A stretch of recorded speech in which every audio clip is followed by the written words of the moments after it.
On va prendre une minute pour comprendre les exercices avec des suites définies par récurrence. C'est parti pour la synthèse des synthèses. On part d'une suite qui est définie par récurrence pour trouver sa limite.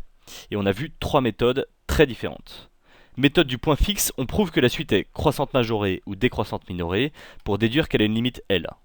On sait alors que limite de un plus 1 vaut L, mais également que limite de un plus 1 vaut limite de f de un, soit f de L, si f est continu.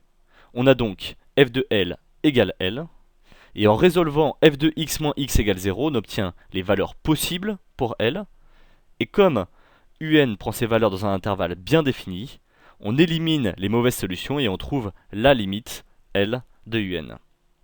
Dans le cas des suites intermédiaires, l'énoncé nous fournit une suite Vn fonction de un, donc une relation entre Vn plus 1 et un plus 1 par la même occasion. Soit encore une relation entre Vn plus 1 et un. Soit Vn plus 1 moins Vn vaut R. Vn a un terme général de suite arithmétique et un également à quelques éléments près. Soit Vn plus 1 égale KVn, Vn a un terme général de suite géométrique et un également à quelques éléments près.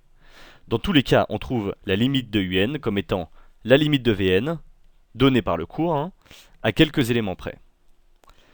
Sinon, l'énoncé nous fournit directement l'expression de un à démontrer.